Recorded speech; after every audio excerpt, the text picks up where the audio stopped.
कानपुर से बड़ी खबर है इस वक्त, जहां पर अवैध बस्तियों में तलाशी अभियान चलाया जा रहा है। अवैध रूप से रह रहे बांग्लादेशियों रोहिंग्याओं की तलाश चल रही है। झकरकटी बस स्टैंड के पीछे अभियान की शुरुआत की गई। आधार कार्ड और आईडी प्रूफ जांच रही है पुलिस। 100 से ज्यादा पुलिसकर्मी इस वक्त जांच टीम में शामिल हैं। अमित गंजू हमारे सहयोगी फोन लाइन पर मौजूद हैं। अमित, इस ऑपरेशन के बारे में बताएं, किस किस इलाके में पुलिस जांच पड़ताल कर रही है? देखिए मेनका जी, मैं आपको बताना चाहूंगा कि कुछ दिन पूर्व कानपुर में साहिल नाम के ऑटो ड्राइवर को पुलिस चेकिंग के दौरान रोका गया और उसके बाद एक एक करके कड़ी जुड़ती चली गई, जो कानपुर से के शुक्लागंज और उन्नाव तक जुड़ी। वो बांग्लादेशी, वो रोहिंग्या म्यांमार से यहाँ 10 साल से अपनी आईडी बदल के शुक्लागंज में रहे, जिसके बाद पुलिस कमिश्नर अखिल कुमार ने बैठक के दौरान ज्वाइंट सीपी आशुतोष को निर्देशित किया कि इसकी 10 टीमें बनाई जाएं, जो ईस्ट, वेस्ट, नॉर्थ, साउथ और ग्रामीण क्षेत्रों में जितने भी अवैध रूप से रह रहे हैं इनकी एक कुंडली खंगाली जाए। जिसके बाद एडिशनल डीसीपी के नेतृत्व में 15 से 20 टीमें एक साथ एक लोकेलिटीज में सर्वे कर रही हैं, वीडियो फोटोग्राफी कर रही हैं, आईडीज चेक कर रही हैं, यहाँ तक कि उनके आधारों को चेक किया है। बात की जाए काकादेव, पांडुनगर, शाहजहांनगर, गीतानगर, इंद्रपुरी, नौबस्ता, मछरिया, ऐसे तमाम क्षेत्र हैं जहां पुलिस की टीम इस टाइम सक्रिय दिख रही है। और अगर बात की जाए बस स्टैंड के पास लगभग 750 से ज्यादा ऐसे घर हैं, ऐसी झुग्गियां, ऐसी झोपड़ियां हैं जिनमें पुलिस शायद आज तक कभी ना गई हो, लेकिन आज सुबह सूर्योदय के साथ साथ पुलिस के अधिकारी भी मुस्तैद दिखे और उन गलियों में, उन चौबारों में, उन चौकों में पहुंच कर उनकी कुंडली खंगालने में लगी। अब जब ये सर्वे, अमित, कितनी बड़ी आबादी रह रही होगी इन जगहों पर? देखिए ये बड़ा डिफिकल्ट है कहना अभी, जब तक कि पुलिस अपनी रिपोर्ट पूरी ना बनाए, क्योंकि पुलिस को इनपुट मिला है। अब इनकी आईडीज चेक होंगी, इनको वेरीफाई किया है, क्योंकि आधार की अगर बात की जाए तो साहिल का आधार, साहिल रहने वाला बांग्लादेश का था, बांग्लादेश से आसाम, वेस्ट बंगाल होते हुए उन्नाव पहुंचा था और उसने पूर्व पार्षद के माध्यम से 550 रुपए में अपना आधार और अपने घर के 10 सदस्यों का 500 रुपए के साथ आधार बनाया, जिनकी 200 रुपए की फीस एडिशनल ली गई। यानी 750 रुपए में वो व्यक्ति बांग्लादेश से शुक्लागंज उन्नाव आके रुका। पुलिस के कमिश्नर अखिल कुमार ने अब ऐसे तमाम लोगों की कुंडलियां खंगालने की बात की है जिनके आईडीज हैं, जो खप्परों में रह रहे हैं, ट्रैक्टरों में रह रहे हैं, रेलवे स्टेशन के रेलवे लाइन के किनारे। ये संदिग्ध कुछ लोगों की एक सूची मिली, जो सूत्र बता रहे हैं। अब 100 से ज्यादा पुलिसकर्मी ताबड़तोड़ कार्रवाई कर रहे हैं और उन बस्तियों, उन गलियों में, उन कॉटेजेस के पास बने इन झोपड़ियों में और पन्नियों में रहने वाले लोगों की आईडीज खंगाल रहे हैं। किसी का नाम जावेद, किसी का नाम मुन्ना, किसी का नाम अरशद, किसी का नाम विकास, ऐसे तमाम अदले बदले नामों के भी अब वेरिफिकेशन हो रहा है। अब जब वेरिफिकेशन समाप्त होगी तब जाके पता चलेगा कि क्या ये वाकई यहाँ के रेजिडेंट हैं, जो आईडीज हैं वो बोनाफाइड हैं या नहीं, या अवैध तरीके से रह रहे हैं। धन्यवाद अमित, इस वक्त पूरी जानकारी देने के लिए। तो पुलिस बड़ा अभियान चला रही है। सीमावर्ती इलाकों में पहले से ही अभियान चलाया जा रहा है, जहां से कई रोहिंग्याओं को, बांग्लादेश के निवासियों को सीमा पार करवाया गया, उन्हें बांग्लादेश लौटाया गया। अब कानपुर में भी बड़े स्तर पर अभियान की शुरुआत की गई है।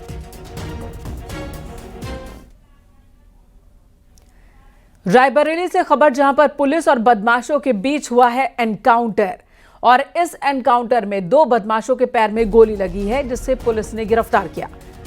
कल गुरबख्शगंज थाना पुलिस ने कुछ भैंस चोरों को पकड़ा था। पकड़े गए चोरों से इनपुट मिला था कि उनके कुछ साथी लालगंज के रास्ते फतेहपुर भागने की फिराक में हैं। इस सूचना के बाद पुलिस एक्शन में आई। पुलिस की जवाबी फायरिंग में दोनों बदमाश अखील और चांद के पैर में गोली लगी, जिन्हें पुलिस ने गिरफ्तार किया।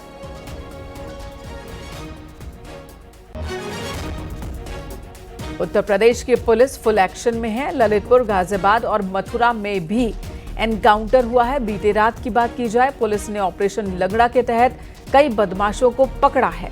ललितपुर में 2 लुटेरों को गिरफ्तार किया। हालांकि एक आरोपी यहां भागने में सफल रहा। महिलाओं से लूट के आरोप में इनकी गिरफ्तारी हुई है।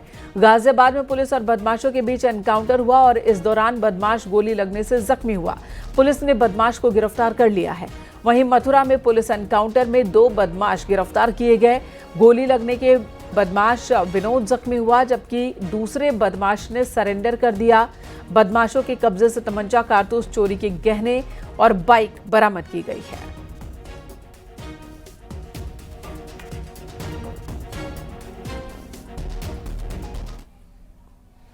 खबर आजमगढ़ से, जहां डीजे बजाने और महिलाओं का वीडियो बनाने को लेकर दो गुटों में झड़प हो गई और फिर देखते ही देखते दोनों पक्षों में मारपीट होने लगी। इस मारपीट में 8 लोग जख्मी हो गए। घायलों को इलाज के लिए अस्पताल में भर्ती करवाया गया। ये मामला 2 समुदायों का होने की वजह से मौके पर भारी संख्या में पुलिस फोर्स की तैनाती की गई। आरोपों के मुताबिक दूसरे समुदाय के कुछ लोग युवक डांस का वीडियो बनाने लगे। जब सभी ने इसका विरोध किया तो लाठी डंडे से उन्होंने हमला कर दिया। आरोपियों की तलाश में मुबारकपुर थाने की पुलिस दबिश दे रही है। इस मामले में लगभग 10 से ज्यादा आरोपियों के खिलाफ केस दर्ज हुआ है।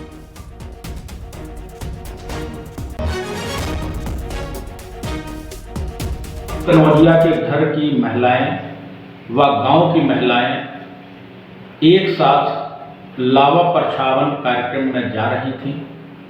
रास्ते में दूसरे समुदाय के व्यक्तियों द्वारा वीडियो बनाने को लेकर उन्हें मना करने पर मारपीट की घटना कारित हुई, जिसमें प्रथम समुदाय के कुछ महिलाएं और व्यक्ति घायल हुए हैं।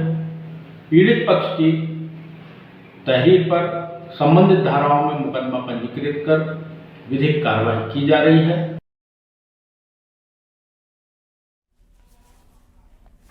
बरेली से एक ऐसी घटना सामने आई है जो शायद दुनिया में पहली बार हुई हो। यहां बेटी की मौत के बाद बेबस पिता को धर्म के ठेकेदारों ने अपनी बेटी के शव को दफनाने के लिए ना तो कब्रिस्तान तक ले जाने के लिए चारपाई दी, ना ही जनाजे की नमाज पढ़वाई।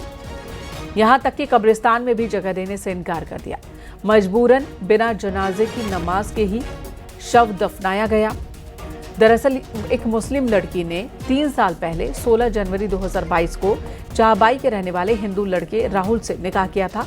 दावा है कि निकाह से पहले राहुल ने इस्लाम धर्म कबूल किया था, लेकिन 31 मई को लड़की की डायरिया से मौत हो गई। मायके वाले बेटी का शव दफनाने के लिए पहुंचे तो लोगों ने कब्रिस्तान में शव दफनाने का विरोध किया। इमाम ने भी जनाजे की नमाज पढ़ने से इनकार कर दिया। यहां तक कि शव को कब्रिस्तान तक ले जाने के लिए चारपाई देने से भी इनकार किया। बाजार से चारपाई खरीद कर लेकर आए और पुलिस की मदद से शव को कब्रिस्तान में दफनाया गया, लेकिन इस बीच नमाजे जनाजा नहीं हुआ। मौलानाओं का कहना है कि लड़की ने गैर धर्म के लड़के से शादी की थी, लेकिन लड़की के पिता निकाहनामा और निकाह का वीडियो के साथ दावा कर रहे हैं कि राहुल ने पहले इस्लाम कबूला था और उसके बाद 50 लोगों की मौजूदगी में उनकी बेटी का निकाह हुआ था।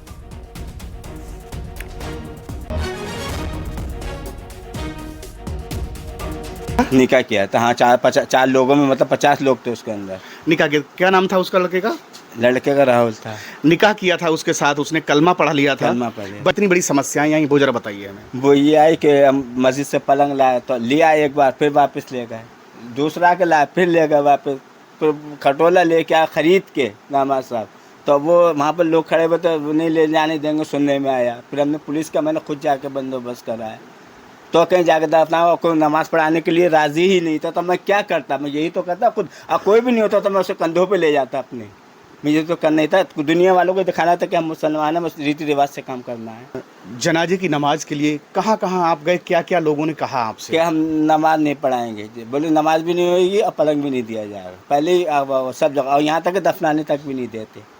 वो हम फिर थाना किले से लगवा के लाए रिपोर्ट, तो जाके कहीं पुलिस वाले आए, दरोगा आए, तो कहीं दफनाया गया। उन्होंने करवाया बेचारों ने। नमाज जनाजा हो पाया था या नहीं हो पाया था? जनाजा नमाजा नहीं हो पाया, क्योंकि नमाज जनाजा है, तजीज़ व तकफ़ीन है, ये सब ईमान के साथ ख़ास है कि जिसके पास ईमान है उसी की नमाज जनाजा है, उसी की तजीज़ व तकफ़ीन भी है।